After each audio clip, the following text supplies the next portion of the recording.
Okay. Save it because it's time. 1:30, shall we begin? Sorry about that. Call it to order, and can we have a roll call, please? Commissioner Shoemaker, Present. Commissioner David, Present. Commissioner Gossett Seidman, Present. Vice Mayor Moore isn't here yet, Mayor Hillman, Present, Town Attorney Tortivia, Present. Town Manager Labadie. Present. Thank you. and can we all rise for the Pledge of Allegiance?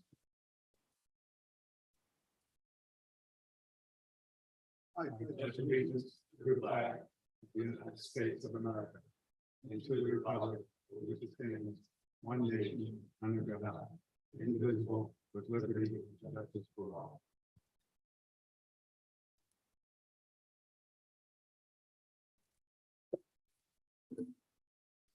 Does anyone have any adjustments for the agenda? If not, can we have a motion to approve? I move we approve the agenda as presented. I second that. All in favor? Aye. Okay, we'll move on to public comments. Anybody have any comments? Mike is all yours.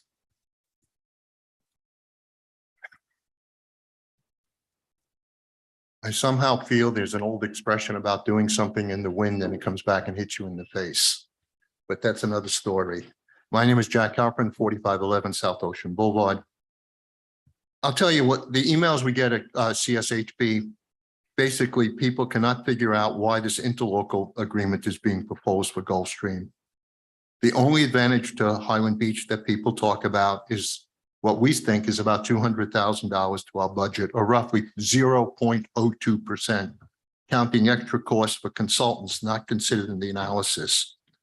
Conversely, the impact on our town residents could be appreciable, I repeat, particularly with all the proposed construction for Highland Beach and Delray Road infrastructure coming up and traveling to Gulfstream.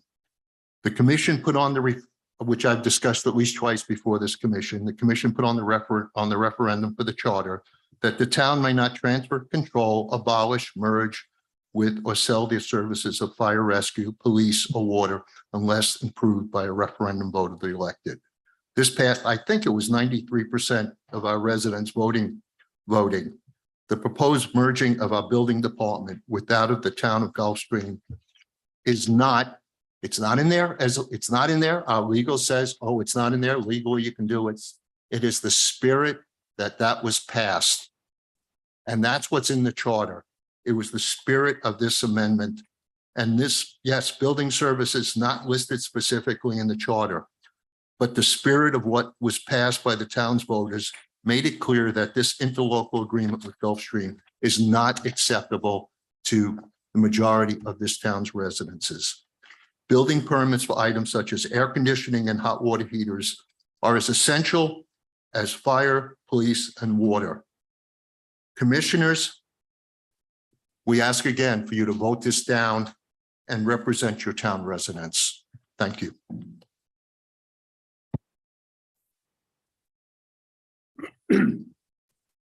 We generally don't go back and forth or respond, but at the last meeting or the meeting before, I thought we set the record straight that what you've been communicating to the commission is not correct.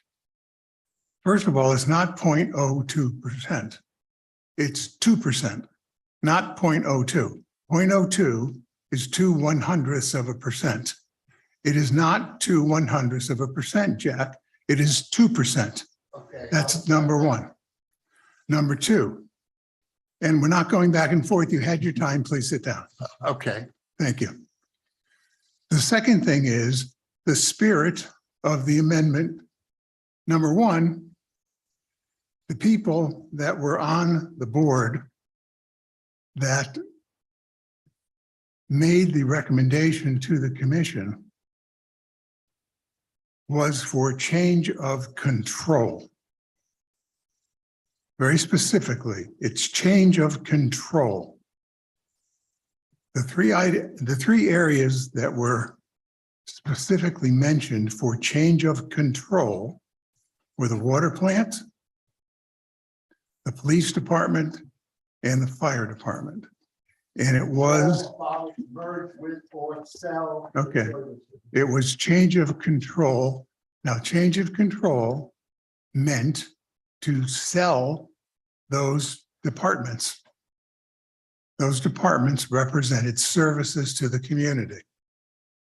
We're not selling our department. It's the services from the department. So, yes, so what you believe is the spirit of it is not correct. And the spirit of it was voted on unanimously by this commission, same people that are still sitting here today. So I think the people sitting here know what the spirit was because we're the people that put it in the amendment for the people to vote on it. So just want to make sure that that is clear. Now, does anybody sitting on this commission feel any differently? If now you feel differently, now's the time to speak. I guess not. Okay. Anybody else have anything that they want to say before we move on? No. Okay. Let's move on off the public comments. Announcements, board vacancies. There is one vacancy for a 3-year term on the Board of Adjustments and Appeals. Meetings, upcoming meetings, September 6th at 5 o'clock is the Town Commission special first public hearing budget meeting. That is today at 5:01. On September 13th at 1 o'clock, Code Enforcement Board regular meeting. September 21st at 5:01 is the Town Commission special second public hearing for the budget meeting. Ordinances can be found on page 8, ordinance number 2022-006. This is the second reading. It's a public hearing. We'll turn it over to Ms. Allen and take us through it.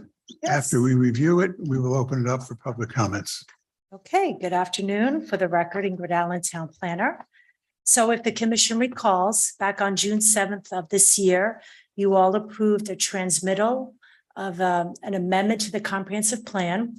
This is to incorporate a new property rights element.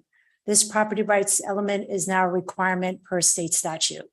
So when that amendment was transmitted, it was transmitted to the State Land Planning Agency, which is the Department of Economic Opportunity, as well as a list of other state review agencies, which per Florida statute need to review and comment or have the ability to review and comment on this type of amendment. I provided a little list of agencies on page 8 of your packets.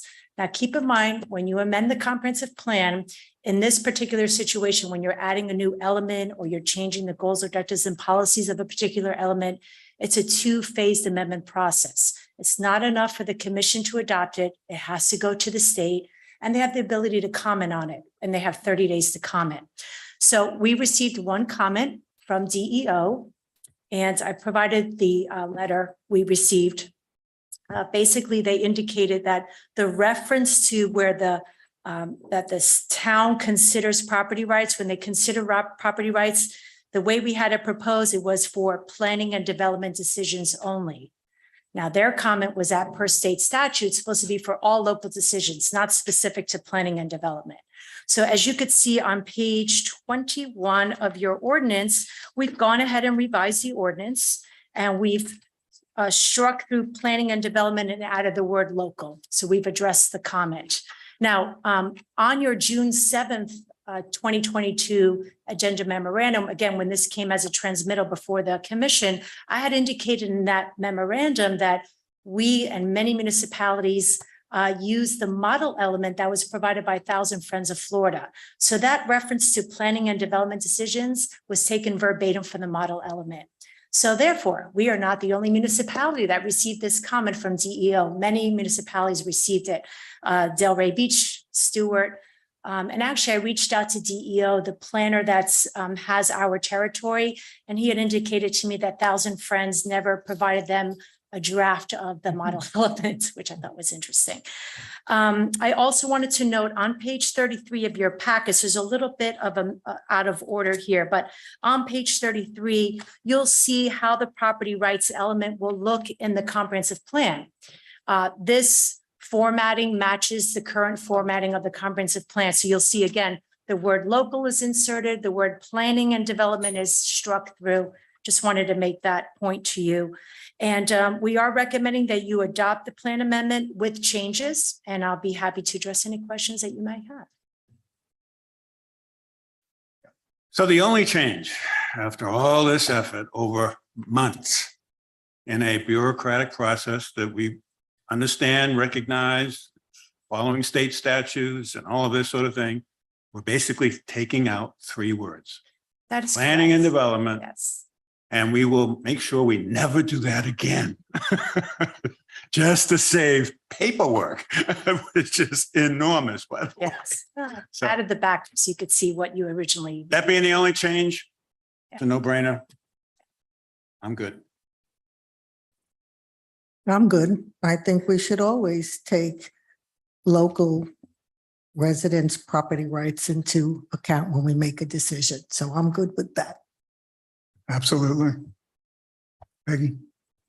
Yes, thank you. The lingering question of mine would be, how do you define the right of the property owner to control the easements? Because they are actually dedicated by the town or state or county. So I would like to clarify that, because I can't go out and just, re-gift myself my front easement of 25 feet. So how does that actually work in actual practice?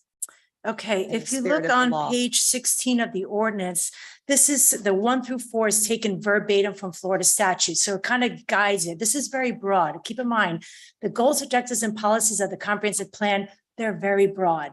The meat and potatoes is in the land development code. So these are very broad, as I said, policies. So here it goes through the 1 through 4, the right of the property owner to physically possess and control his or her interests in the property. Right here, this is what you're talking about, the easements. Yes, Okay, so It we'll seems to be in consider direct- that. it seems to be in direct conflict with existing statutes.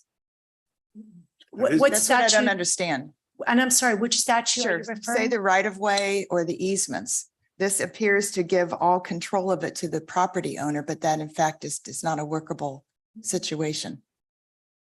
That's what I don't understand. Control. How does a property owner control the easements when they're actually controlled by ordinances, by the state or local or county? Well, I mean, there's all different types of easements. It just I think appears- it's that if you Well, have an obviously- interest in an easement, that we should contemplate in our decision making, that if we did something that would render your interest in an easement unusable, undervalued, that would have to come into our thinking of some Yeah. sort. It just appears to conflict. It seems to me like a homeowner will say, or a condo owner could say, okay, well, now I control my easement, so I don't have to honor FDOT setback, town setback. I have an example. The wording being possess and control. the Now, you wording. still have, as a property owner, some element of control, if you want to call it control. For instance, I have a water line going across my property, and now I want to put in a sport court on top of that easement.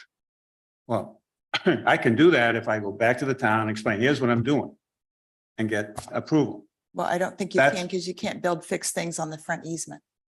You can't put a hut or a court or something. That's what I'm saying. This. In an it's easement really- you do, but in the right of way, you do not Right have an away, interest. Right, sorry, Easement, right yeah. away. It doesn't. Peggy, it's- You can do it with an easement. no, but Peggy, it says consider. Not that we have to give control over. We just, when we make decisions, we need to take these things into account, let homeowners come and speak to us Mhm. and just that's part of the decision-making process. Okay, You're I not see what you're giving saying. complete control to anyone. I see. You're saying consider is the. Right, it's not a the verb shall, here. Yes. right? Okay, Yeah. got it. Now I understand. I missed that. So Yeah. And consider. again, we this will one consider floor is this. taken verbatim from. Right, we will from- consider it, but we do not sign over the rights to the property owner. We're still, okay, thank you very much because it bothered me. Thank you. I'm clear now. I'm good. No additional comment. I'm good. Anything else? Moving right along. Anybody in the audience want to speak? Open, once, twice, closed. Okay, we need a motion. Okay, I move that we approve ordinance number 2022-006 as amended. Second. We need roll call. Commissioner David, Yes. Vice Mayor Moore, Yes. Commissioner Shoemaker, Yes. Commissioner Gossett Sideman, Yes, and Mayor Hillman. Yes, Motion carries.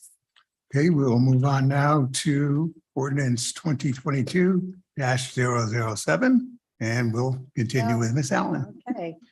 All right, so as the ordinance title indicates, this is a readoption of a small scale amendment, which is an amendment to the town's future land use map. It's specific to one parcel, which is 0.8315 acres that's located in the Boca Cove development. Now, if the commission recalls, on January 18th of this year, you all adopted a small scale amendment to correct a Scrivener's error, right? Right. All of the parcels in Boca Cove have a future land use designation of multifamily low density. And for some reason, this particular parcel did not. If you remember, I did a whole history and it was just basically a change in map formatting that this particular parcel was left out. So the intent always was just to correct the Scrivener's error. Now, this particular type of amendment, because it's less than 50 acres, Florida statute considers it a small scale amendment. So it only requires one adoption hearing. It's not like the property rights element has to go through this two-phase process. You all adopted it, you did it right. I then went ahead and sent a copy of that amendment to DEO. They do not review small scale amendments, but they want a copy of it for the record. So we got an acknowledgement letter from them saying, hey, per our records, you all did not adopt the property rights element. And in 2021, Florida statutes were changed where they now made this property rights element required. Now, if you amended your comprehensive plan after July 1st of 2021, you should first adopt the property rights element. This was adopted on January 18th, 2022, which is obviously after July 1st. However, because this was to correct a Scrivener's error, staff's, I guess, take on it was that it didn't trigger adopting a property rights element at this time. We have all intent and purposes to adopt it when it's applicable. I reached out to DEO. I let them know that the ordinance, the whereas clauses clearly denoted that this was to correct a Scrivener's error. The staff report clearly denoted that this was to correct a Scrivener's error. They didn't buy that. They asked us to go ahead and reach out to the town attorney to see how to proceed. I reached out to Mr. Rubin. He indicated that to re-adopt the amendment would be the proper way to proceed. So we are here today. Actually, we have a slide. Oh, there's the parcel. I've dotted it with like red to show clearly to the board or to the commission, sorry. I also want to clarify that there's been no changes to the amendment since you initially adopted it. This is just really an administrative action here, okay? And now that you've adopted the property rights element just a few minutes ago, now we can proceed with the readoption here. So that's pretty much it in a nutshell. I'll be glad to address any questions. And the plot that we're really referring to here is 1027, correct? 10. As on this map, it says 1027.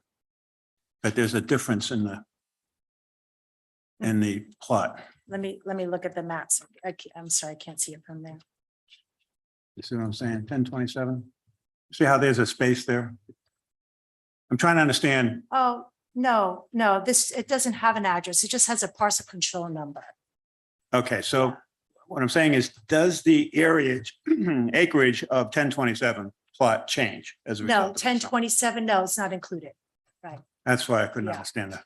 Yeah, if you remember, this was all triggered because there were 3 parcels that didn't have a zoning district, right? The Palm Beach County property appraiser reached out to us and said, hey, these don't have zoning districts. Every property needs to have a zoning district and a corresponding future land use amendment. When I looked at those 3 properties, one of the 3 didn't have the corresponding future land use designation, which was this one. The other 2 did have the proper future land use designation. So just a little extra there. I'm good.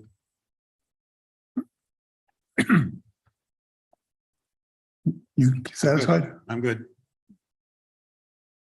Now, this is just to make sure everything is done in the proper order and it Exactly. is just to make things clearer as opposed to really doing anything else. So Exactly. I'm good with this. Peggy?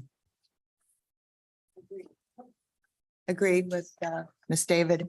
And to note that we're trying to do the right thing at all times, and this is a lot of work for a small item, but it's important to that property owner. So I appreciate everyone's work on it. I agree. Nothing further. Yeah, comprehensive plan amendments are Okay, a lot of work. I just want to get one thing clear. Page 59, which is ordinance number 2022-001. What is that? That was the initial ordinance that you all adopted in January. Okay. Yeah, I just provided the backup so you could see the history. Okay. Got it. The Okay, new good. one says re-adoption in the Okay. ordinance title. Now I'm clear. Okay, Great. I'm good. We need a motion. I move that we approve ordinance number 2022-007. Second. Okay, Okay. call the roll. Commissioner David, Yes. Vice Mayor Moore, Yes. Commissioner Shoemaker, Yes. Commissioner Gossett Sideman, Yes, and Mayor Hillman. Yes, And Mayor, just for the record, this is a public hearing. yep. Um, Any comments, questions? Opened? Nope. It is closed. thank you. On to the next.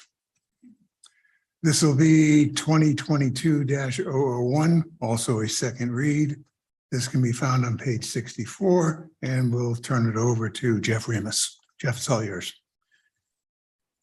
Well, good afternoon, Commission, Vice Mayor, Mayor. Right, and you had mentioned 2022-001. I think this is 008. Is that not correct? That's Yeah. correct. Yes, I'm Okay. sorry. Yeah, it is 8. All right. sure thing. Apologize. Okay, at the, I'm sure everyone remembers on the August 2nd meeting, the Town Commission unanimously approved the proposed ordinance amending the administrative amendments of the 7th edition of the Florida Building Code to update the requirements for reinspection and recertification of existing threshold buildings and other buildings owned by a condominium or a cooperative association to conform with state law. Ordinance number 2022-008 was advertised in accordance with the Florida statutes on August 30th, 2022. Therefore, ordinance number 2022-008 is before the Town Commission for adoption on the second final reading. This, of course, is the recertification, now kind of known as the milestone inspection requirement, so that we are combining the state statutes with our existing recertification ordinance and making something even better.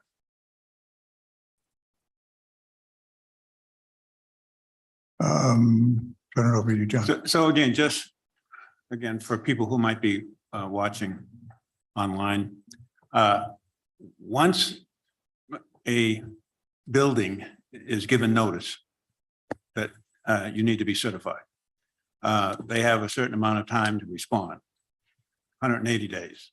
That is correct. They have 180 days to submit a phase Phase one one. inspection, which is a general, non-invasive, mostly visual inspection. Right, visual observations to see if there's any issues, unless there's something really obvious in the flaws, then it would go to phase 2. And again, they would have 180 days. That is correct. Have you, how many buildings have already received this notice? We are on about 12. I've been on hiatus submitting any until I was waiting for today. But I was already way ahead on that. So there's no fall behind. We were giving everyone 365 days to provide their report. The state cut that down to 180. 80 days. And since I'm way ahead of the curve on this already, this will allow us now to continue sending those notices out. So can I ask that the commission receive a copy every so often of the buildings that you've asked to be certified? Absolutely. Yeah. I'd like to know what the progress is that we're making and on what buildings and where there is a decision to go to a phase 2. Okay. Because it's the phase 2 issues that we really need to understand for the safety, integrity of our community. Would it be easier just to get a monthly report? I would like that myself, for sure. Jeff, you okay with that? Absolutely. Just give us a monthly update. You just add it to the end of your monthly report. Yeah, that would be nice and simple. Yeah, not a problem. Okay, Not a problem. We'd be more than happy to do that. thank you. Now, another thought is that for whatever reason, people still seem to be a little confused as to what's required and when. So I think that in the manager's minutes, we need to reinforce timing on these things. The 180 days in particular, already I'm hearing some feedback is, oh, we can't get a hold of, these licensed special investigator, inspector, engineers, and this is going to take a lot of time. I said, no, you don't take that attitude. You cannot assume, hey, we'll get to it when we get to it. So it's that kind of reminders that I think that should go out. Yeah. And the good part about this is that the state put that all buildings have to be compliant by December 31st of 2024, which lines up with what we already had laid out. So Right. regardless of notification, really everyone should know that their buildings are absolutely due by December 21st, 2024 to have all these reports in. But some of them will be sooner as I notify them. The dilemma I had is we were giving people 365 days, and now I'm going to notify someone else whose report's going to be due before someone else who was already notified when Yeah. it was 360. But regardless, December 31st, 2024 is we have to have it done by then. And honestly, given we got fire EMS, building certification is top of mind for a lot of people, and we don't want them confused. Okay. One last point is that a building is a building, but if it's attached to a garage, or if there's a garage underneath the building, that garage is important, especially even if it's attached, that it's still integral to the building and will be subject to this certification. 100%, and Surfside proves that. And that fact. And that's something, again, that people need to understand, that just because, oh, well, we're good on the building, but the garage, we're going to do that separately. No, you got to do both. And I've gotten the feedback and I'm saying, you can't do that. If that garage is attached to the building, it will be considered part of that building to be inspected. Now, the other thing is, if it's a separate garage altogether and it's not threshold of 3 or more, then you don't have to worry about it.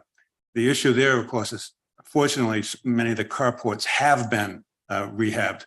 So that's not a problem, I think, for the most part. But are we tracking carports that are detached from the building at all? If it doesn't meet the definition of a threshold building, and it doesn't meet the definition of other buildings as laid out in a state statute, then it is not in our jurisdiction to. But in the normal course of, the building department's inspections, and we see, you can observe carports that are having spalling, concrete falling out. We have to take action on that, right? And that is included already in your normal operations. If we see something, if we happen to be there and we see something, I then will contact them and I will turn it into a code case with Adam, and he will go out there and start a code case. And I've already done that to a building. I've done that to a building who is now in the middle of a restoration as a result. I know that, that's why I bring it up for everybody else, because carports seem to be this exception. And No. that's asking for problems. Okay, well, very good. I understand. I'm good. Yeah, this is just really updating our statute or our ordinance to conform to the state statute. That is So- correct. I'm fine with this. Okay, Agreed. Nothing further. Thank you very much, Jeff. I agree, nothing further. I'm good. Okay, one second. I'll bring you up. It's all yours. Go To the You have microphone. to go up to the mic, introduce yourself and where you're from. Yes, I'm from Highland Beach, Judith. No, no, no. Thorpe. What Oh, community? CK community. Thank you. So my question is, what is the effective date of the revision, the amendment, this recertification? I don't understand the question. What is the effective date? of Effective this immediately. ordinance? It's effective immediately upon adoption. Okay. Yeah. Now, how does this affect those buildings such as Seagate who already had notice of the 365 days?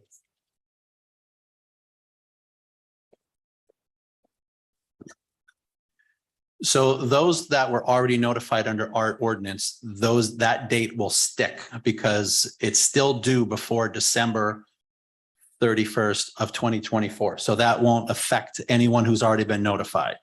It'll only affect those that I notify from today on. They'll only have the 180 days to provide just the phase one inspection. And then they will have 180 days from, essentially, they're going to have the full year that everyone else was given. They just have to have the phase one done sooner. That's all. It comes out to be the same timeline, but if you've already been notified, that date sticks because it all will definitely be done before December 31st, 2024 anyway. Only the report or the completion of the project? The report. I think the point there too is it's important that we don't waste time because not only of the shortage of contractors and all of the efforts but to avoid going to a phase two, if you do all the right things in phase one or in preparation for phase one, then you avoid the expense, which is not trivial for a phase two.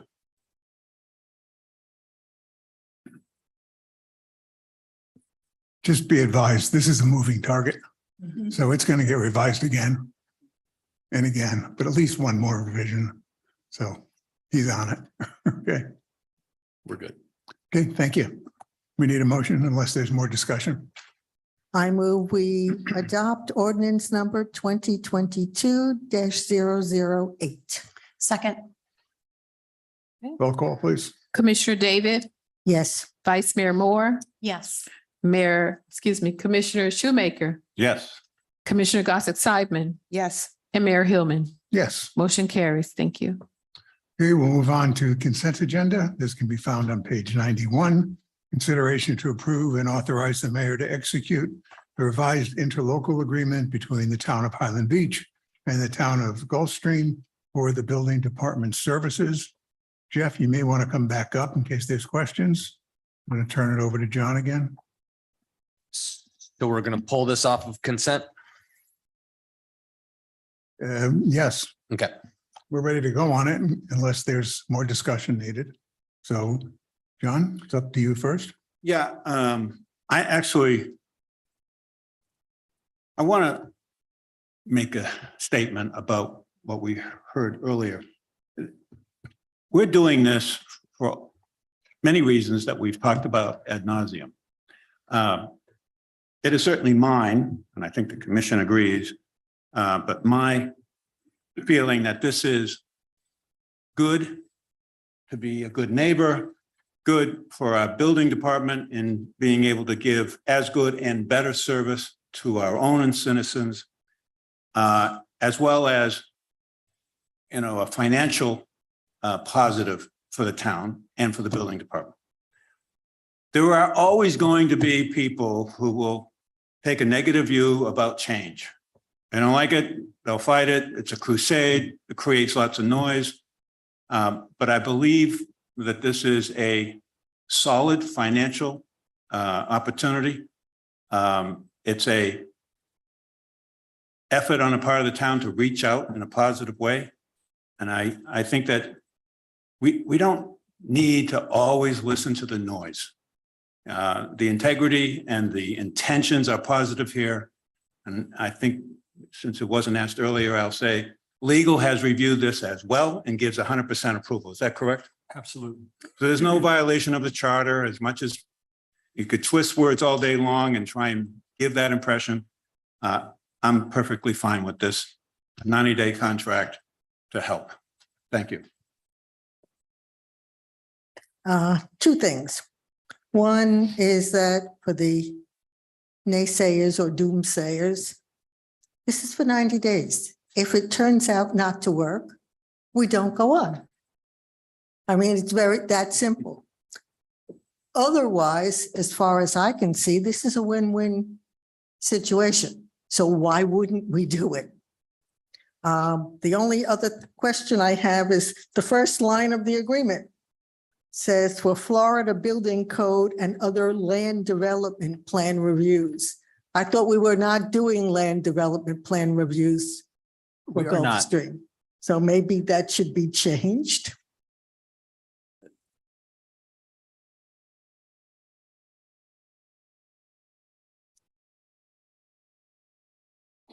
Good catch. I didn't see that. Well, so I think I can address this in a maybe a more simplistic way. We do not issue permits until they do their review. We can't put anything into plan review and issue a permit until the town of Gulfstream has already done their land development, their planning, their zoning. So one of the things that we're doing is we're making sure that that component is done Before it gets to you. before it gets to us. So we're not doing land development, but we're making sure that it was already done by the town of Gulfstream before we proceed to issue the permit. And that may be why we have that So it's verbiage in there. confirming what was done, not that we're doing. It's Yeah, confirmation except versus I actually guess that's performing the part of the service. problems. I don't read it that way. Yeah, and I think that's a good answer. Right. And maybe it should be building plan review. Well, and it's, but it's confirm. also specifically excluded within the agreement. I get that. So I'm not in a, But if there are conflicts, we really don't want to have to play games with this. I believe Gulfstream's already approved it. We could certainly tweak it and send it back to them if you feel that you need to do that. I mean, I agree with what Jeff just said, because in section 2, it does say, except for a review of their zoning code. Yeah, no, Uh, I got that. But I- Point that out to me in section 2, where, In page 2, section 2, paragraph A, second line says the city of Highland Beach.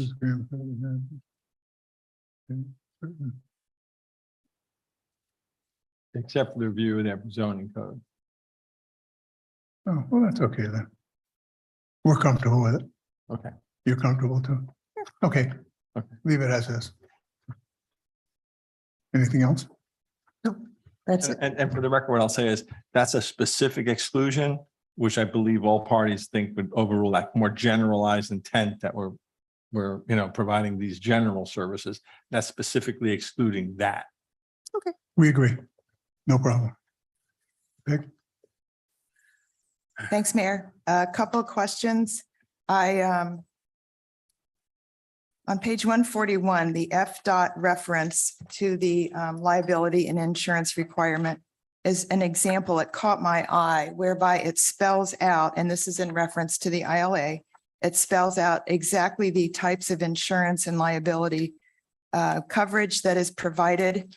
And I wonder if our agreement back to page 94, and I ran this by the town manager earlier, if it should actually spell out exactly what the liability coverages are, especially as he pointed out with regards to Mr. Remus, who would be immediately, on site at some of these.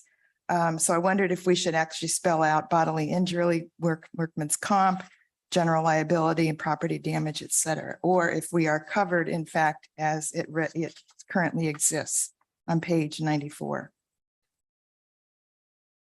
In other words, are there any holes in this whereby our Think we're covered. insurance coverage could be challenged? I would like to make sure that the town is completely held harmless in any event of any problem. Pretty sure that's covered on 97. That's what I'm asking, if we need to spell these out per se, or if not. Well, it's there on 97. Begins with Right, general liability, bodily injury, property damage, personal injury. right. That's a certificate, but do we need to spell it out on page 94 in the actual signed agreement? I don't know. That's why I ask. Oh, we'll ask the attorney, but I don't think so because it's here on the attachment, but I think you're covered because you do have the language in, on page 4, section 6, that talks about Gulfstream holding harmless and indemnifying us for every claim of any nature and any kind. And then it goes on later on to talk about paragraph 7, the certificate of insurance. And then you're correct, the certificate of insurance has all those boxes checked off, which covers all your general liability, automobile liability, building. So it's, the attachment makes it very specific as well. So I think Okay, so- that covers us as opposed to what our normal agreement might be with third-party vendors. This gives you the functional same equivalent. Should we just reference in the language of the attached certificate of coverage, or is that not necessary? I'm just looking at closing every possible loophole. If it's not in the signed document. Page 94, items 6, 7, 8. It says we will be named as an additional insured on the liability portion. Thank you. And then they attach that as well. If Can we just if see? you're more Rex? comfortable with saying as indicated on attached exhibit, we can always add those words if you'd like that. I would be comfortable Okay, so at the end of paragraph if possible. 7, we'll yes. just say as reflected in exhibit A. Yes. yeah, just initial it, we'll initial it. One other thing. Also on page 94, where it says Highland Beach shall not issue any certificate of occupancy directly to any permittee. Perhaps we should say to the Gulfstream permittee, since we will be doing it for our own. Say that one more time. I'm sorry. I was Sure, writing the sure. last one. 94.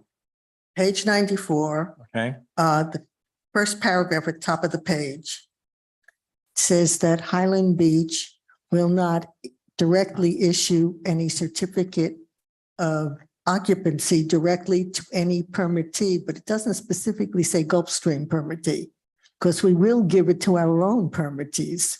Mhm. So the ILA is specific to Gulfstream. The ILA is not specific to us. So the ILA is, it's business as usual for us. So to Okay. me, it's just not even applicable to our own people because the ILA is specific to Gulfstream only. So whatever verbiage is in there for Gulfstream is specific only to Gulfstream and really not to us. So Okay, as a non-attorney, I would just, Yeah, and no, it's assumed. okay. good catch.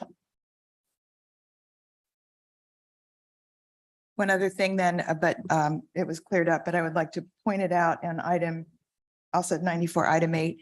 It states referencing mediation, and the Florida state statute here is 44.1011. That does spell out that mediation should be attempted prior to any actual action in court. And so that is covered, though not spelled out in our item. So therefore, mediation would be a first step in the event of any complication. Other than that, I would like to point out that we are not selling our water like the town of Gainesville did to Nestle, sold their underground waters in Springs. We are acquiring more personnel to manage this ILA. And I believe we've had other ILAs, isn't our police 911 and ILA with Delray Beach, and that operates very well, as the chief said last meeting. So I'm very comfortable with this, with the amendment, this minor amendment from my point. Thank you. Anything else? Nope. Good, anything? No, Nope. I think it's a win-win. I'm in favor and I'm looking forward to it working smoothly. Okay, It's already in progress. It's working now. We've already Great. taken money and permits. So Great. it's Great. already been functioning. Excellent. okay. I want to thank you for making the adjustments that we requested. Well done. We need a motion. I move that we authorize the mayor to sign the interlocal agreement between the town of Highland Beach and the town of Gulfstream for building department services Second. With these minor adjustments. with the minor adjustment. Second. I think we need a roll call on this one. Sure. Commissioner David, Yes. Vice Mayor Moore, Yes. Commissioner Shoemaker, Yes. Commissioner Gossett Sideman, Yes. and Mayor Hillman. Yes, Motion carries. We will move on to new business. Can be found on page 99. Consideration of the request for a Town of Highland Beach right-of-way permit. I think we passed over the fire. Oh, I'm sorry, we missed that. I apologize. Thank you. Fire rescue implementation update. You've been very quiet thus far. sir. Yes, I just, it's good. Ingrid and Jeff have the meeting. So we've made some progress again. So the biggest step for us now is going to be next week on the 13th. So those that haven't signed up would like to go on a bus ride with us and go to the meeting of the county commission to receive our approval. Again, to receive our approval, creating the positive energy for our COCP. And once we get that, we are in play as an emergency rescue response agency within the Palm Beach County system. So that's our next big step. We're also on the design of the fire station. I'm hoping I will probably call a special meeting. Hope everybody, we'll canvass the commission to get the right date where we'll just focus on that. I think it warrants enough discussion and detailed review of the commission to look at, here's the design, the costs, some secondary options, because some things have to be moved out of the way. So it'll give you all an opportunity to really own that next piece of it and give us really good directions, myself and Chief Joseph and the team, what you want us to do when. But again, that's our next big fevered push is to get there. Spoke with Sam. I was hoping he'd give me an update today, hoping he'd text in before I spoke.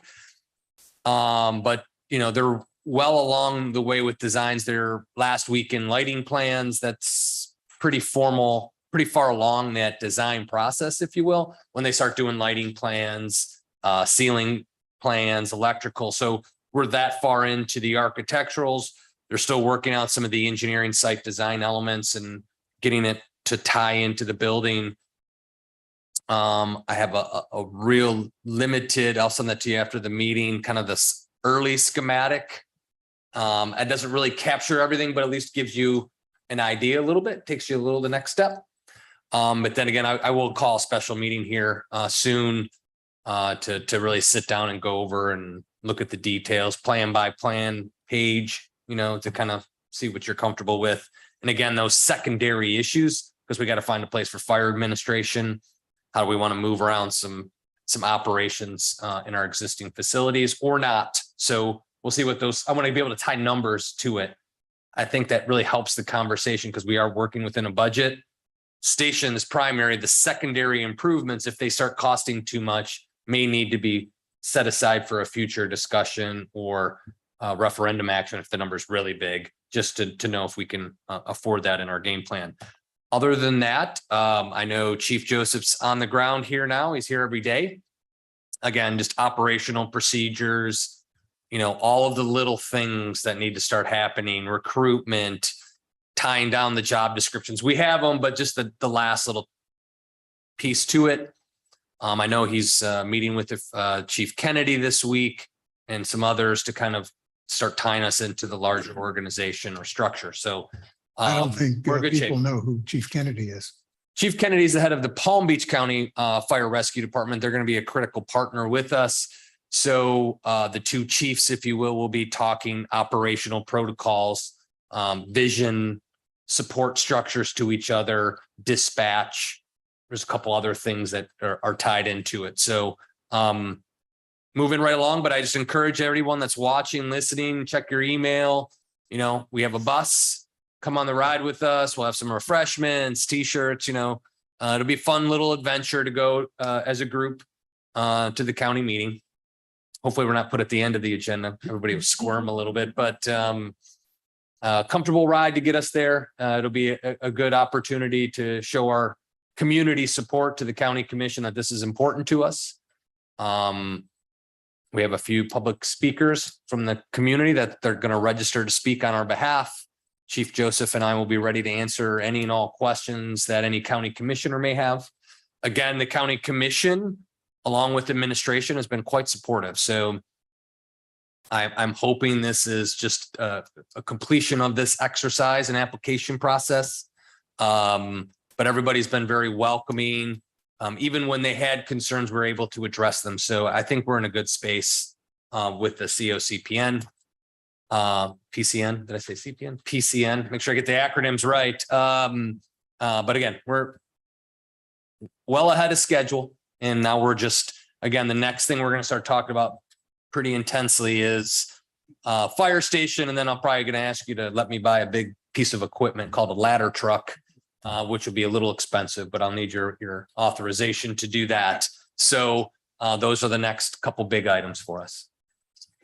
So in the previous meeting, I think you mentioned you were meeting with each of the county Yes. commissioners. Have you completed each? Those that will meet with us, yes. I've had one that said they're comfortable, they're supportive, don't need to, they just cut to the chase, which I can appreciate. The county staff has been quite wonderful, especially the public safety team for the county has been great. They've done a very good job of informing the commissioners. They were very aware of our activities and all of the details to our plan and action steps. So county staff has kept their county commissioners on point with all the details. So I didn't have to explain any of that, just kind of more of the story. Chief Joseph did go along with me to a couple of them.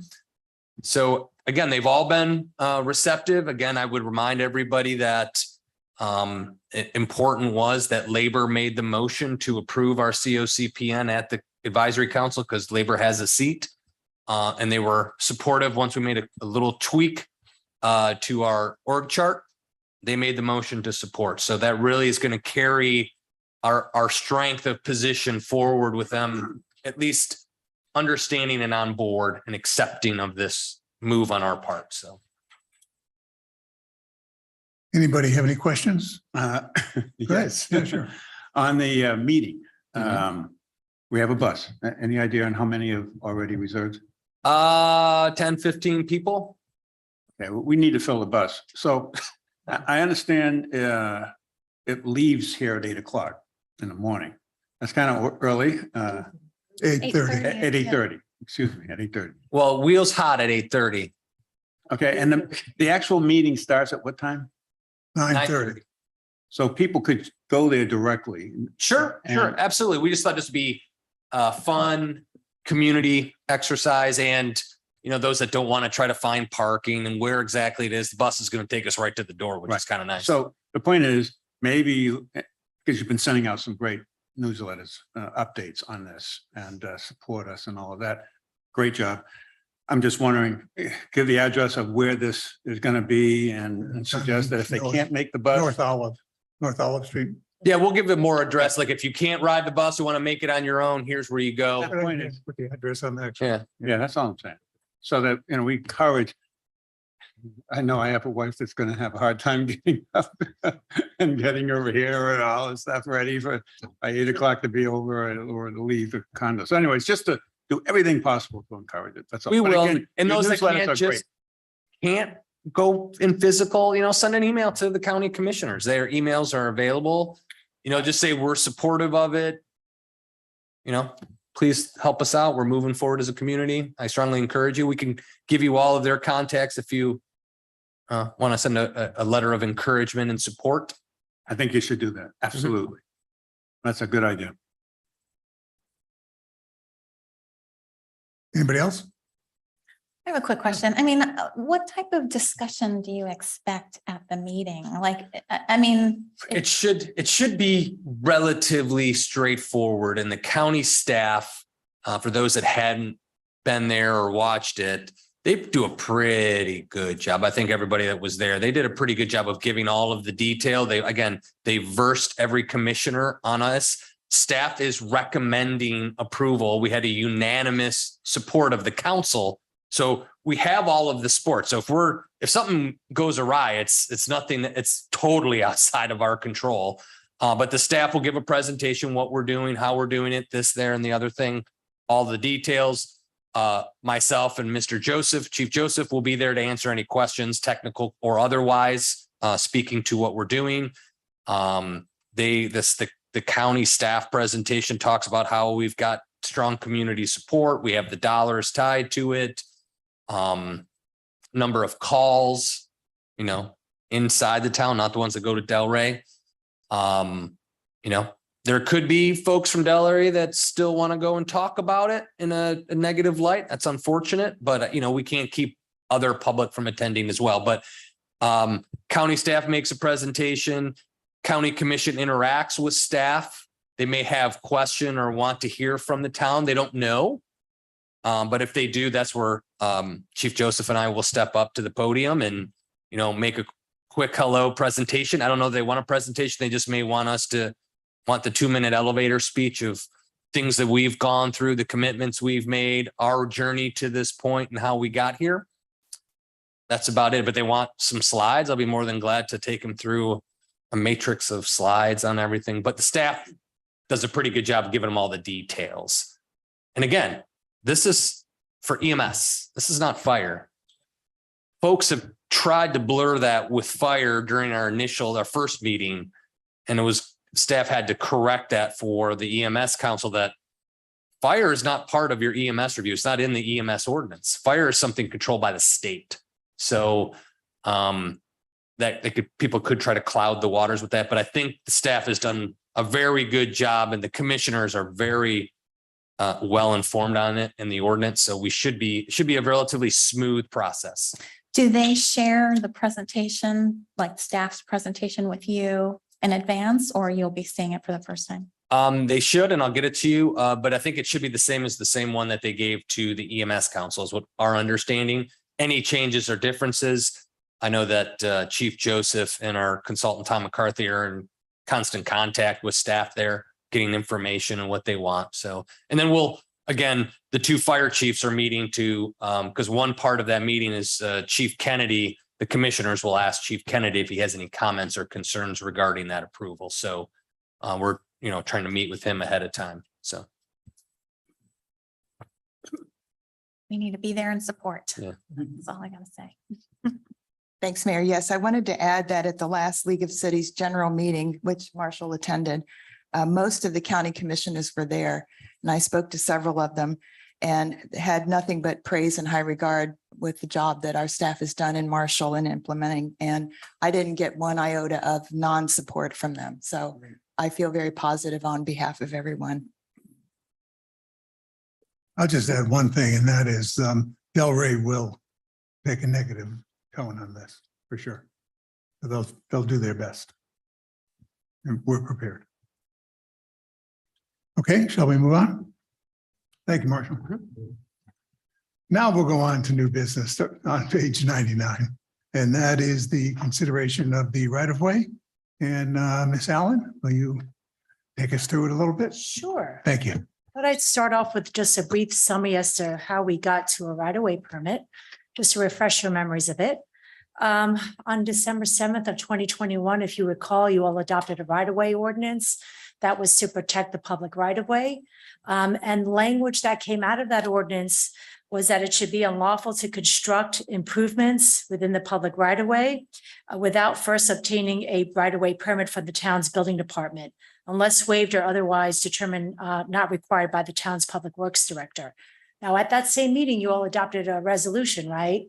That you all wanted to review and approve any right-of-way permits that were within the State Road A1A until that RRR project is completed. So when the RRR project is completed, it'll defer back to staff, building department staff, reviewing and approving those permits. So that's why this is before you today.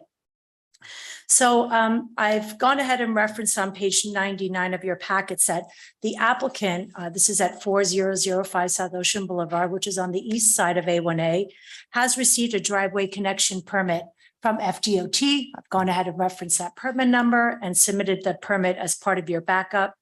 And this actually superseded a previous permit that they got for a driveway connection back in 2017. Keep in mind that this single-family residence was approved by the planning board, site plan approval in 2017. So this project has been going on, as I'm sure you're all aware, for a while. The town's public works director has indicated that the driveway plan that they got approved by FDOT, it does not conflict with any existing town utilities. And really, it's up to your discretion. I know the applicant is here to address any questions as well.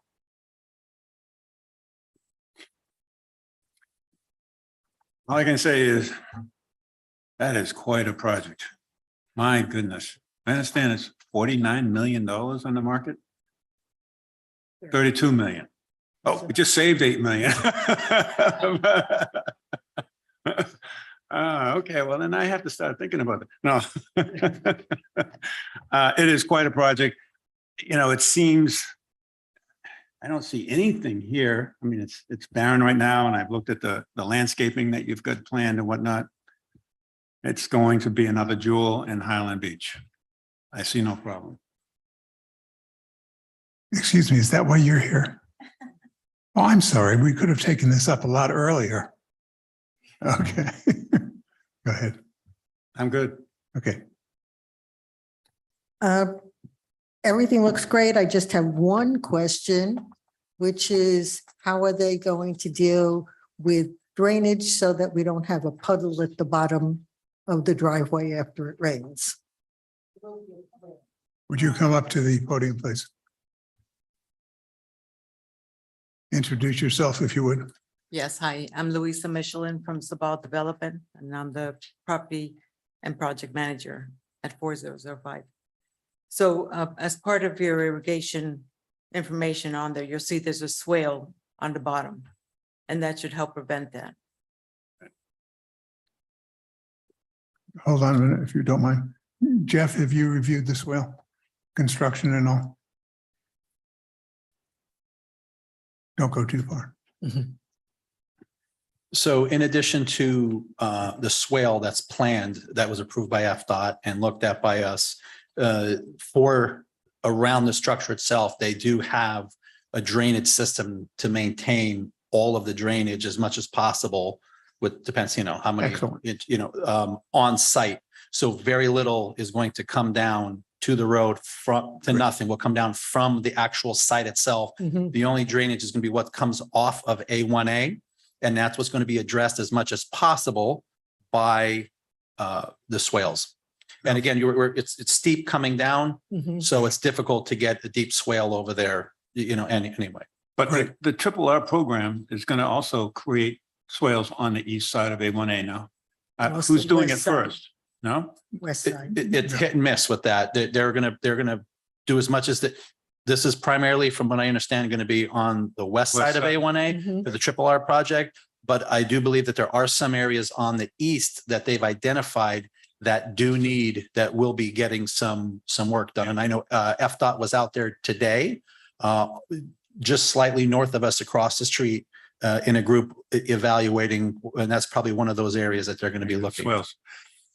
That's my answer. Okay, thank you. Back to you.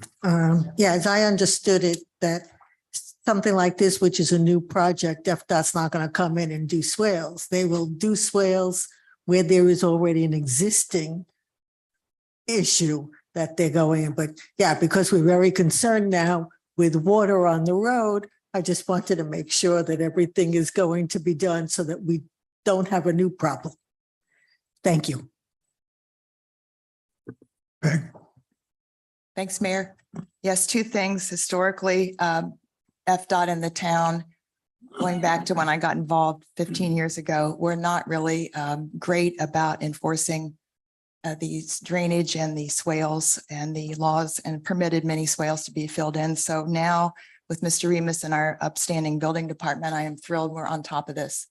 And secondly, for reasons that are very complicated, and Mr. Remus can correct me, but I believe FDOT does not create swales at single-family home sites based on an old state law.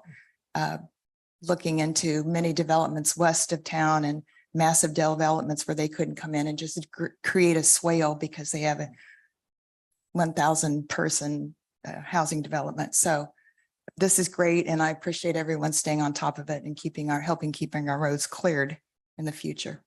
Thanks. Nothing further from me. Well, this is terrific. And again, I apologize if I should have asked who you were earlier and we could have dealt with this. Okay, well, thank you for coming in and thank you for the information. I'm good. I have no further questions. Anybody have anything else? So Okay, Jewel, we need a motion. This is 22-019. can be found on page 123. So this is just a request. This is the request that we consider. The 22-019. On page actually 123. Is because we have a contract with FDOT. Right. We don't know what's going on along- Okay, go ahead. What's going on along the side of the road. And when something new goes in, we have to amend our agreement. Right. So that's what the next one is that we are amending Well, I the kinda had them agreement together, to yeah. add this. I kind of jumped. Okay, you're right. Two separate Go items. ahead. Execute the amendment number 5. We're amending it to allow her to do this. Yes. So the consideration is that she presented it to us and none of us have an issue. So we have now considered. Right. You need to approve the right of way permit. Right. There's not a number associated, or is there? Correct. There's no resolution. No res, just, all you gotta do is Just say the we right-of-way approve the right of way permit. Always vote, yeah. But that's the. Yeah, so we got to stay on, motion. No, that's the next one. you're right. That's B. Oh, Yeah, so A, we have to approve. Okay, I move that we approve the request for a right-of-way permit for the property located at 4005 South Ocean Boulevard. Second. All in favor? Aye. Okay, now we move on to the resolution 2022-019.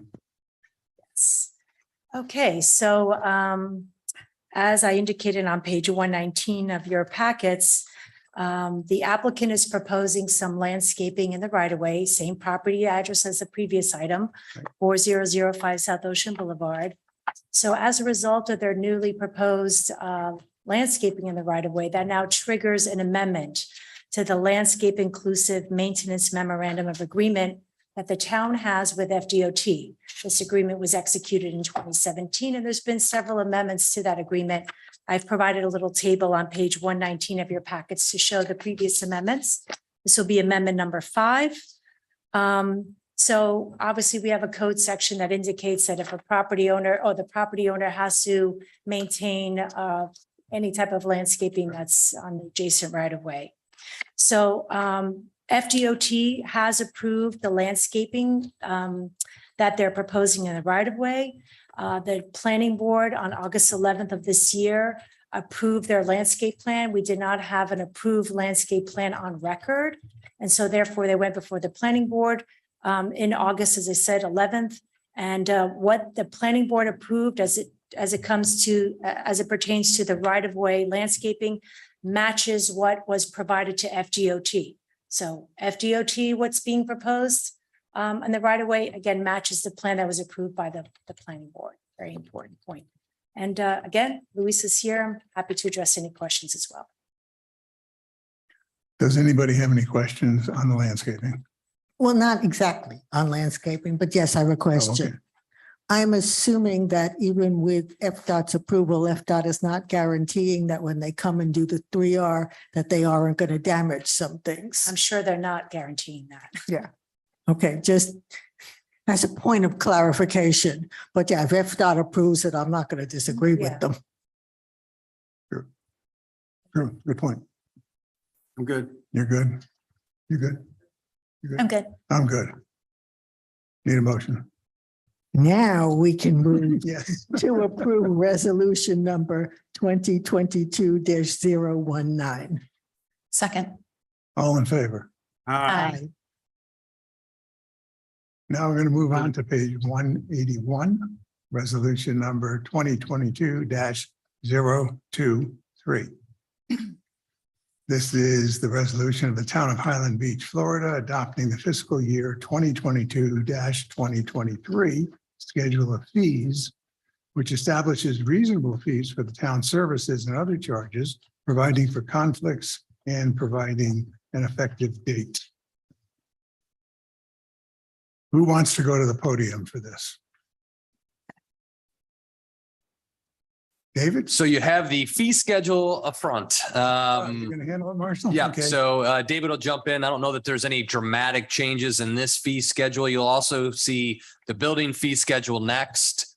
And then this evening, you will see the water fee schedule for that public hearing. So this is what I would say is more of your administrative fees. which would cover the clerk's office, library, code compliance, and other administrative costs. Are there any changes? Mm-mm.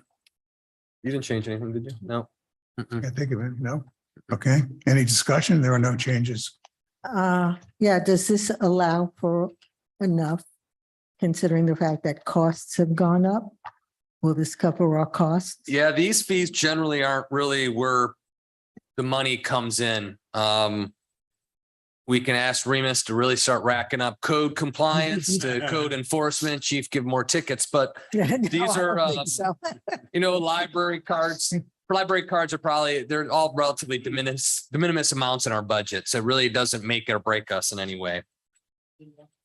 Sorry, the only one I want to make sure is the trash collection. It's not in here. Oh, it's not in there. Okay, I just. That's wanted what to I make think sure. it's tied in with your water tonight. Okay, so yeah, that's the only one that, and again, the 3% increase that we, as the town, received from Waste Management, we're just passing that on to the. Anybody have any No questions or any questions. comments? And jump right in. Nothing? Yeah, I guess I was curious as to if there were any changes, but I guess you're saying a lot of these fees don't generate a lot of revenue. So we review, we look at this once a year. It's like an administrative thing and okay. Well, we could double or triple the library fees. Well, Those like cards are copies, expensive. like these Mm, copies, some- I mean, yeah, I guess you could come here for copies instead of Office Depot or something. I don't Yeah, know. we'll have one more resolution probably later. I don't see solid waste in our package. It's not with water, sewer, it's not with admin, it's not in building. So either we missed a page or it didn't get printed out, but there I don't see solid waste unless I'm missing something, folks, but I don't see solid waste anywhere. I thought we broke that and kept it with the water, but I looked at tonight's agenda and there's nothing on sewer. I mean, on solid waste, sorry, trash. And I don't see a planning, zoning, building department. So we'll have to bring back something at a later meeting for you before the fiscal year to just pick up solid waste, because I do not see solid waste. Yeah, then if that's the case, then staff would recommend that if you agree that we bring this back to include, because the only one that I've included in my budget was the solid waste. Yeah. Want to make sure. So we'll have to hit that at the 21st meeting. We'll pick up solid waste because it's not in here. Right. And you said solid waste is just a direct pass through. Yes, There's yeah. no separate fund for solid waste. It is in our general fund. It's and- within our general fund. Yeah, Okay. so it's in our general fund. And we had I believe we had a 5-year agreement with Waste Management. And this is FY 23 will be the 5th year. And we had a schedule of fixed 3%, right? 5 years ago, 3% seemed reasonable. And so that being said, we just want to make sure that's included. It's not a lot, but we just want to make sure that we keep up with the costs. Yeah, in May, we'll have to revisit. We're going to be going out to bid here probably in the next 2 to 4, maybe 6 weeks at the latest to go out to bids because our trash contract is up in May of 23. And again, like I'd indicated before, I would expect we're going to see double-digit increases in solid waste that you're reading about across the county. I think we're going to see that as well because we've had a relatively favorable contract with the 3% locks. I think we're going to see 10, 12, maybe even 15% type increases on the solid waste side of things. If, assuming we do that, which I think you're probably correct, when would that go into effect? It would be on the probably June bills. Start whenever that is. So we would pick it up. So it'll be because it goes on your water bills. So we would then it would be on the whatever water bill is picked up because you'll adopt that contract and those rates. And those would be reflected in the corresponding billing cycle. So it'd be just, if it's in the middle of a billing cycle, your bill will be half of that increase in your billing cycle. Because it's not statutorily required to have a 2-month pre-notice like we have to do for water and sewer. Mhm. Solid waste, you could change the rates at any public meeting. So So, but you'll be approving a contract, so there'll be a lot of lead time conversation to that. Okay, could you remind me of how that's billed to apartment buildings as opposed to individual homes? Yes, I'll be glad to. So apartment buildings have the large trash compactors. I think it's 3 yards. I The couldn't tell big you. dumpsters, yeah. Yeah, I couldn't tell you why they measure in yards. But anyway, so we have a price like for each building. Condos might have 2 or 3 of them. Mhm. You know what I mean? So we have a set price with Waste Management for maybe, and let's just put an example, maybe a condo has 3 of those 4-yard Mhm. containers. And so they charge us a fixed fee based on how many days, whether it's 2 days a week pickup or 3 days a week pickup. And you might also have some recycling bins or what have you. So all that's included. And alls we do is we take that price and we put it on your water bill. So it's relatively fixed, and annually it does go up. Okay, but it's not based on the number of units in the building then? Okay. No, it's not. Sorry. Okay, that's what I was interested in. Thank you. So I just have a quick question. So it's a 3% increase that you're putting in the budget, right? Is that Yep, what it is? That's correct. But then when we renegotiate a new contract, the budget goes up for whatever that Be a percentage. increase is? corresponding, it'll be like a budget amendment where Oh, you're going to okay. increase the Okay. fees and the amount. it's So a we'll place- correspond it all at the same time. You'll have a budget resolution that goes with the contract approval, which would authorize the fee schedule change. So this is just a placeholder for now until we Yeah. know. We- Okay. Yeah, it is. I mean, it should have been, and that was probably my error, and I apologize, but it should have been included in this schedule here. I didn't know if it's something that could be voted on as far as with the correction of whatever the price currently now is will be indexed by 3%, because it's 3% across the board. Whether or not, if you're a single family residential home and you have one container versus a condominium that might have a 4-yard or a 3-yard large container, all of those ratios have stepped up 3%. So, but either way, I can bring it back to you. That's serve at your pleasure. The cost increase is a pass through though. Right. It's an odd kind of fee Yeah, but- because it's really just whatever we're having to pay for, as opposed to copies and library cards. It's not, that's very Yeah, different. and we don't get a lot of copies. Right. It's just those, right. Yeah, it's just those fees, just to make sure that we have something published that we can point to. Should we advertise? Anything else? Anything else? No, sir. Okay, let's move on. So we're comfortable with it. We're not going to make any changes. Let's get a motion. Okay, I move we approve resolution number 2022-023. Second. All in favor? Aye. Okay. Resolution 2022-2024, resolution Town Commission of the Town of Highland Beach, Florida, adopting the fiscal year 2022-2023 schedule of fees, which establishes reasonable fees for the building and land development services, providing for conflicts and providing an effective date. Mr. Remus? All right, this is a minor revision of the fee schedule. We separated it out with building and land development from the generic fee schedule so that we can post just our portion of it on our website. It's on And- 187, by the way. Yes, 187 is where it starts with the agenda memorandum. So it's a minor revision to comply with Florida statutes for reinspection fees and for plan review resubmittals. We've also had to add in some private provider fees, which were added, and I made an adjustment to the reinspection fees, and I did bump them up a little bit. Fiscal impact is there's no increase in building permit fees at all, other than a small increase in the reinspection fees for contractors, which had been let alone for decades. And I'm assuming I'm going to get a question on what is a private provider fees. Mhm. So I'll be proactive on that. Okay.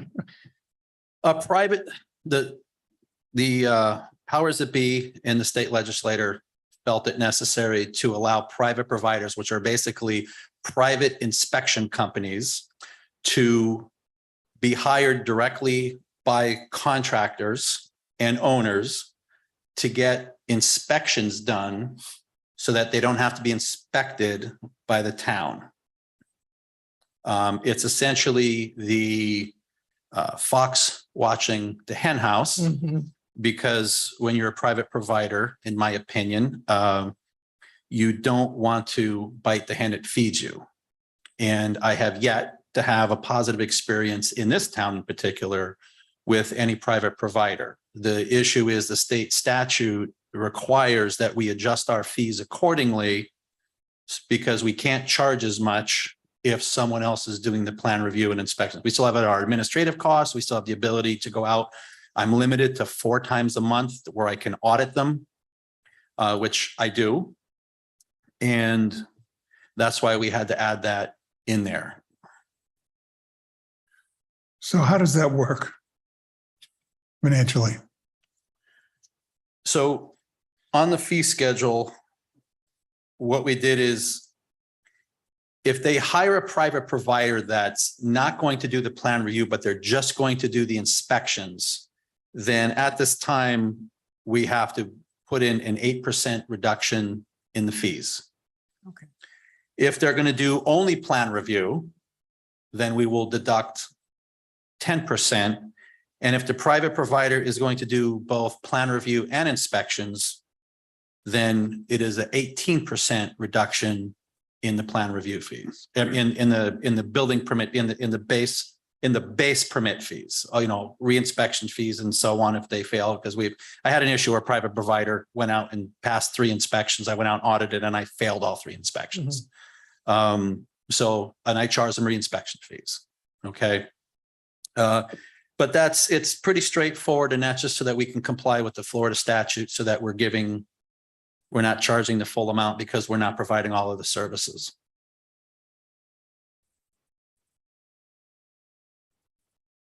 Well, you answered my question, which was going to be, how do we know that they did the work properly? And if you go out and basically look at it after they've inspected it, then we know that they didn't do it properly. Right. So I created a 16-page application for them in order to comply with being authorized to do the work. I kind of don't have a choice. As long as they meet all the requirements, I can't say no. So what I do is I make sure that I personally go out after they schedule, because they have to notify us the day before that they're going to do an inspection. And I go out after they do theirs, I go out the next day and I do my inspection. And I have yet once to not fail a private provider inspection. Can I ask a stupid question? What incentive is there for any building or an owner to allow a private inspector instead of relying on the town inspector that's going to come in anyway? What is the advantage? Well, in some of the larger cities, they're so far behind, which is really what spurred time. this. Right. It's a timing. But that's issue. not our problem, right? I mean, you got. We don't have that issue here. Yeah. So why would they do it? I question that. I all the time. Well, I can tell you, we used to use a private provider. What's that? We used a private provider And? because we couldn't get an inspector to come out. It would take Oh. weeks. But that was. This is pre-Jeff. Yeah, pre-Jeff. Oh, Yeah, exactly. But we're in a different world now. totally. Yeah. But honestly, it would take 2-3 weeks to get Yeah, an no. inspector to come out. Time is the issue. Time is Definitely. the issue. Okay. And you're on top of the time. He's our timekeeper. We're in good shape. Oh, yeah. Otherwise, the point is, especially in certifications, I don't want all these private inspectors coming around thinking, oh yeah, you're okay. You don't have to worry about it. You're certified. Don't worry about this licensed dude coming in. Okay, anybody have any questions of Jeff? I do have, it's a kind of irrelevant, but I need to ask because again, not being totally educated here, I've been listening to some webinars. And apparently there is some noted value to pressure washing the outside of these condos to preserve the paint and the structure from salt corrosion over time. Now, I've never seen, condos pressure washing their outside walls. Does that make any sense? And would we want a permit for something like that? Well, something like that wouldn't be permittable by, under the Florida statute. So I can't issue a permit for someone to paint or wash. There's no permits for that anyway. Mhm. Whether it works or not, I don't know. I think it's part of it makes me think it makes sense because you're getting rid of all that salt that could be slowly embedding through the cracks. But at the same time, you're also hitting it with high pressure washers that could be creating problems. So I'm not familiar with any long-term effects, so I can't address it with a technical answer. Okay, that's it for me. No, I'm good with the fees. Okay, anything? I'm good. Nothing further. I'm good. Okay, well done. I move we approve resolution number 2022-024. Second. All in favor? Aye. Okay, consideration to cancel the September 20th town commission meeting. I asked that to be put on. I will not be here. So not that you have to plan around my schedule, but we're having a meeting the next day. So if anything jumps up on our schedule, we can catch it the next day. If we want a meeting to talk about Marshall when he's not here. That would be the day. That's a good one. So- Oh, that's a so good he- one. He can't defend himself. That's been done in other communities. Listen, being that we have a meeting the next day, I don't see any reason to have this. So we're okay to cancel it. Okay, Agreed. canceled. Okay, consideration of the proposed commission meeting schedule. It's on page 194. Everybody take a peek.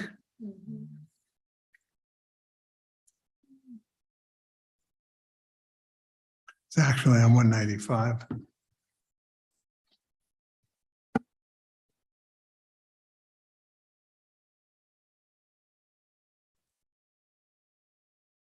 The only real change is December 20th, right? I mean, from the normal. Eliminated on the other side of the page. Oh, yeah, July 5th.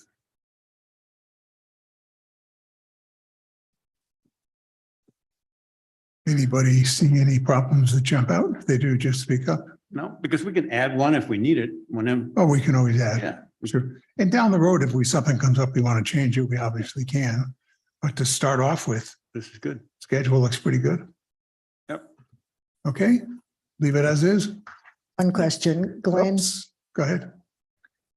I believe our charter says that we have to have a meeting the first Tuesday of the month. It does say that. How does skipping in July affect that? July 5th has two asterisks on it. What do those asterisks represent? I believe it's the 4th of July. Yeah. And We So just- that Well- precludes us having a meeting on a national holiday. Mhm. Gotcha. But the July 5th is a holiday, yeah. That's a So, Wednesday, not Tuesday. so does that permit us to skip it because it's a national holiday? Well, let me see. Well, the 4th is obviously Tuesday. Right, the 4th is So Tuesday. this was Oh, yeah. put in for the 5th and then scratched out. So did we have the 5th? You could. Is there a reason to? This year, if you'll remember, we took a break by canceling the 1st of July to allow townspersons and commissioners to have a break for a vacation. Oh, I love the idea. I'm just wondering That's if what we we can did do this that. year. Well, we did it this year already. I think you can, and maybe Glenn and I can clarify following up to this. We just can't on the fly cancel the first Tuesday of the month. Right now, you're purposefully in a public meeting saying we're not having this meeting because of this. You can do it. So, but if it was all of a sudden June 25th and we were like, we're going to scratch this meeting, no one's going to be here. You can't, we have to be present to physically not have the meeting. So when you set your schedule, you can, because you've taken a public action to do it. We just Gotcha. can't do it off book. Okay. cool. Okay, that answers. Thank Fine. you. Anything else, anybody? Okay, so we'll go with this schedule for now. Good. Can we have a motion? Yeah. I move that we accept the proposed schedule for town commission meetings as presented on page 195 to 196 of our agenda. Second. All in favor? Aye. Okay, now we're going to move on to the minutes of 3 commission meetings, August 4th, 16th, and 25th. And it starts on page 198. And I have some comments to start with on August 4th on page 200 and 201.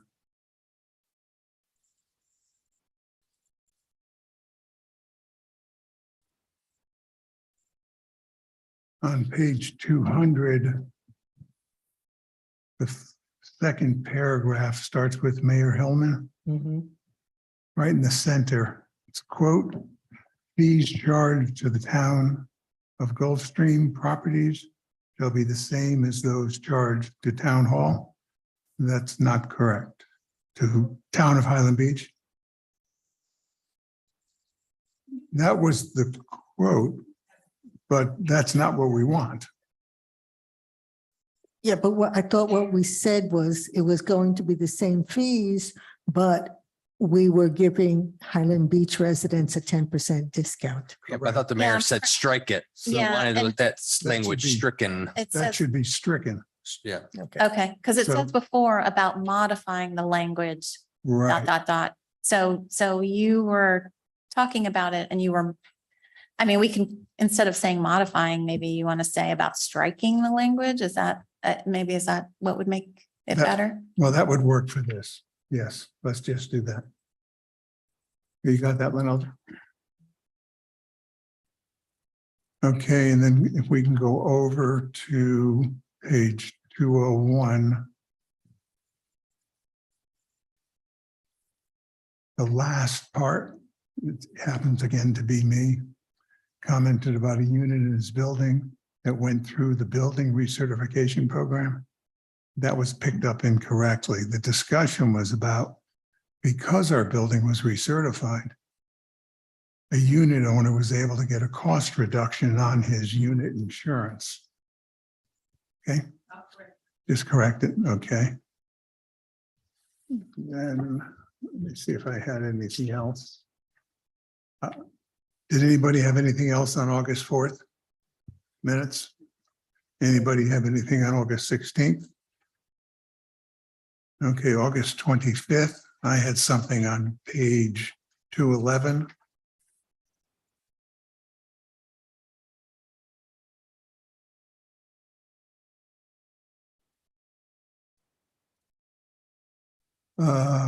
Item 6, town commission comments. The second sentence under Commissioner John Shoemaker talked about distributed timely, regular managers minutes. Okay, then, and a presentation on lightning, not lighting.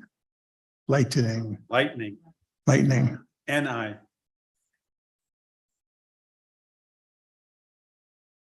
That's all I had. Anybody else have anything on this? No? No? Everybody else is good? Okay. That's all I had. I move that we accept the commission meeting minutes for the August 4th, 2022, August 16th, 2022, and August 25th, 2022 meetings With corrections. with corrections. And I second that. Yes, ma'am. Got a second? And I second that. Yes. Okay, all in favor? I Aye. Okay, we're on to commission comments. John? Well, I only have a couple minor points. The lights for the drainage work that's going on, the street lights, just as a warning, I've witnessed 2 cars in front of me stopped at the red light, went through it anyway. Oh, geez. Just assume that nobody was coming from the other side and they went through the whole length. Now, that's a long way to go. And I was looking for headlights when I went through and there was a car, one car on the other side, but the headlights were obscured by some equipment. So that did happen twice that I can say is ridiculous, but And given I was in an accident just about 2 weeks ago where a guy went through the red light, caused a three-car disaster. The other thing is I was kayaking this weekend, just to share a trivial point. The amount of jellyfish that are 2 feet in diameter coming in is amazing. Be careful. We're about, just as we've gotten all of this sargassum, seaweed piling up on our beaches, now here comes the jellyfish. Just if you go in the water at all, since I do. That's all I have. Okay, well, first of all, it's illegal to go through a red light, period, unless you're making a right-hand turn. And then only in some locations. So irrelevant if you see lights coming or not, you still have to stop. The other point I'd like to make is that we had a very informative meeting with FDOT where they came and they spoke to us about the proposed 3R project. And I thank everybody who came and participated, that they asked a lot of good questions. And I believe we're going to have another meeting at some point where they will clear up any questions that were asked. But otherwise, thank you. Thanks, Mayor. If you get stung by a jellyfish, you apply vinegar or ketchup. Did you say So you vinegar know. and, or did you say Or or? ketchup. Or ketchup. Ketchup contains the correct amounts of vinegar. It seems to work. Meat tenderizer helps also. Oh, I never We tried used to that. use that. Okay, otherwise, nothing. Thank you. Okay. Nothing for me. Okay, I just had 2 quick things. One, Marshall, if I was incorrect, I need to be corrected. I was asked the other day about the in-ground lighting for the crosswalks. And I told this gentleman that we were going to take care of that after the 3R project. Was I correct? That is technically correct and where we left it with FDOT. I'm trying to get them to put it in their contract, but FDOT's a little slow to do that. But we would like them to do it as part of their project. They're saying the method of installation is to core into paved surface anyway. So they kind of put it back on us and said, you guys should do it afterwards. And I said, well, we're using your contractor, so why don't you just have your contractor do it as part of the project and you guys govern it? So we're going back and forth, but technically you're right. It's an after install for that embedded lighting system. It's not like set and paved around. You core into the pavement Yeah. after. But if the issue is who pays for it, is that it? Who No, installs they it? want us to pay for it, of course, but I question that when I hear that FDOT's going to take care of Boca in the paper. Isn't that something real special that they're now going to do it for them, but they wouldn't do it for us and they're still making us. I think we got a chance to push our way in and get them to pay for it. Yep, sounds good. Right after fire. Okay. Okay, that's all I had. Okay, let's push it down to our legal team. Nothing at all, sir. Okay, thank you. Marshall, anything from you? I do have some good news to share with the public. Yes, you do. Which I've shared with the commissioners. We were notified by the state legislator that our 2 House appropriation grants, we got vetoed by the governor, but the governor did approve a sum of money for the House to distribute to district projects. And wouldn't you know, we finally got our approval in both of our projects. First being what do we call this? The Climate Vulnerability Clean Water Project Lift Station Rehabilitation. We got $275,000 from the state legislator. The Highland Beach Resiliency and Enhanced Safety EOC station, basically our fire station, we got $375,000. Yes, I'd like to thank the commission, Peggy Gossett-Seidman. Thank you for banging that drum up there and knocking all those doors down. So we got it. We got the funds. I'm sure I got a lot of paperwork to do. But again, $650,000. We've never received any appropriations in our town's history. So we were able to complete that task and deliver that as we had hoped. So again, rehabilitation of the lift stations and our fire station, we got the appropriations. That is terrific news. Mazel tov. Can I ask how much the lobbyist helped in all of this? I'm sure the lobbyist weighed in, but it's basically a result of banging the door for 3 years. 3 years I've been going up. there. We put in- $650,000? Yes. A lot of money, Yes, never and- done before in our history. It's unbelievable. 71 years, and also the commission all these years approving driving my little truck up there.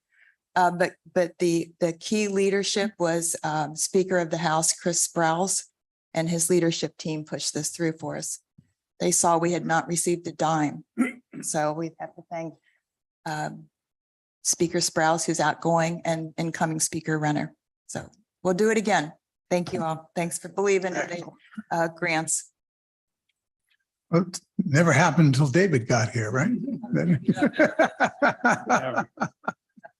Oh, there we go. We didn't actually, we didn't get the money in yet. We have to. Once I get the paperwork, I'll No, have I you know, fill it I'm out. just saying that I don't want people to think that we got the money in, we have to go through. some- Yeah, but wait a minute, we already spent it. Yeah, I know. I just want to hold on. We gotta get the money first. So David will have a good time filling all the paperwork out. So once I get it, he's the next one to receive the package. So it goes right over. The other item, just quickly, I sent an email earlier today. If you didn't get a chance, there's a legal opinion from Mr. Rubin regarding temporary construction parking areas. There is one along A1A that's upset that neighborhood. Mr. Rubin's opinion says we have that right for how we adopted the handbook as an extension of the ordinance and therefore is the effect. So we have the ability to do that. They believe we do not. So I'm expecting you'll get some phone calls and we'll have some visitors soon regarding that. That's the lot it's a vacant lot, a very small one that you put gravel on the top of and that the trucks are being parked there for the drain. Well, it's kind of looks really bad now because FDOT's right in front of it. So FDOT's kind of just doing whatever they want. So it's a little bit of a very uncontrolled and more unsightly. There will be some screening. There'll be parking material. It's associated with a building permit. You can't park overnight. But again, when the commission adopted the construction handbook, they gave the authority to the police chief or the building official to authorize a temporary construction parking area to get basically because we prohibit construction parking on our streets. So you can't park on okay, there he is. He runs back in. So we are allowed to do this. When I send it to the resident this afternoon, Len's opinion, I'm sure they're not going to be pleased.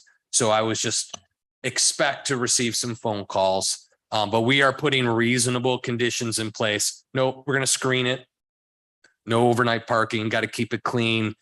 Parking for construction, not for the neighbor's maid, not for, your friend's party or something. It's got to be for that construction. So no staging of materials, all this stuff's in your construction handbook. I just wanted to heads up. I think there's a couple of really upset neighbors.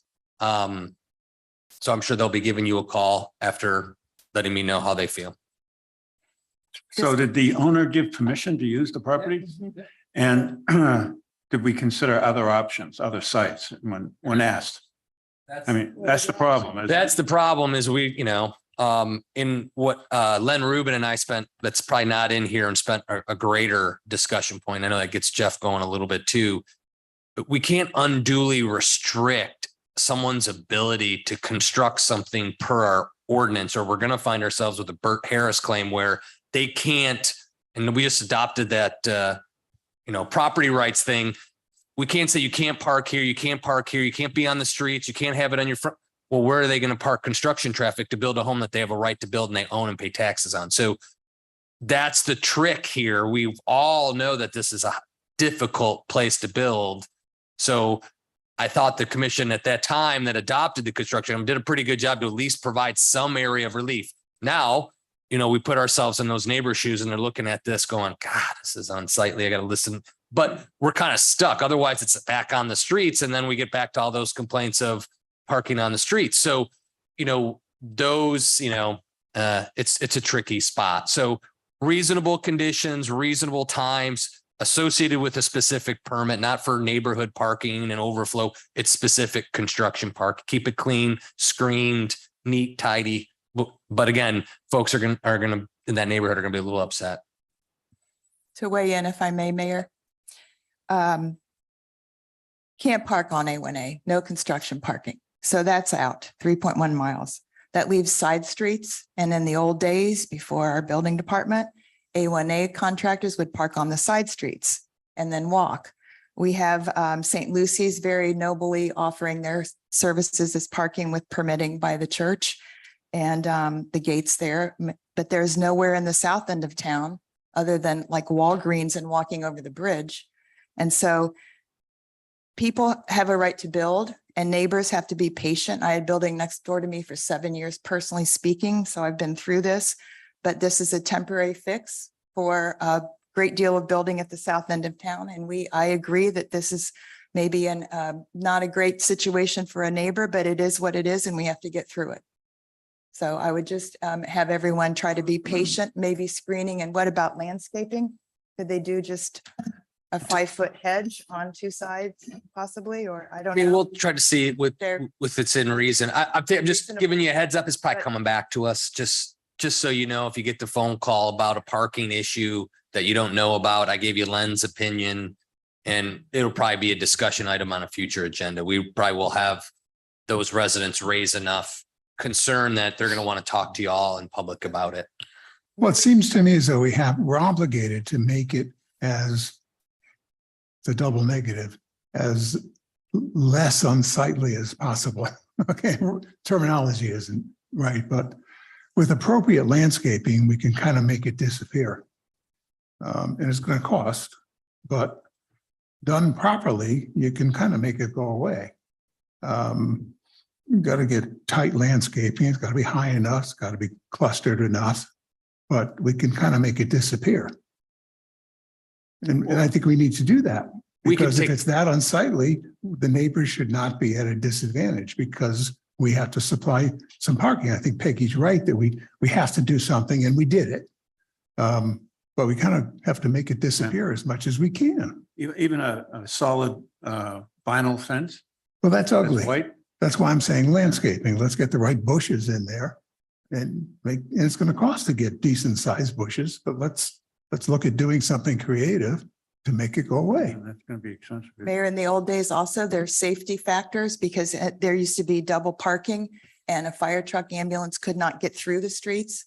Or you would have so many people that the proper construction or delivery people or even homeowners couldn't get through. So this is an alternative that makes it safer for everyone. No. So we'll pretty it up. I'm saying we did the right thing. Yeah, we did. Yeah. All right. No question about that. Because I think we are obligated, but I don't know that we went far enough is all I'm saying. And, like a hanging vinyl just is a little unsightly and it's going to blow away. Yeah, it's just, it's expense though. That's the issue. Yeah, but I think we're obligated to spend a few nickels to make it look nice. That's all I'm saying. We're Yeah. Highland Beach. The other option is to have them park in the swales. Which is not too Talk cool. about a no. So just heads up. I agree, but I think we need to look at going to the next step and see what's involved. That's all I'm saying. Anybody disagree? Jeff and I will continue the discussion. Okay. Anything else before we adjourn? I'm sorry, Chief, did you want to say anything? No, okay. Silence is golden here. Okay, gonna call it a day. We'll see you at 5:01, right? 5:01. Okay, at 3:17, we will adjourn. Thank you all. Now the question, if I go home and come back in 2 hours. Just hang out. That's it.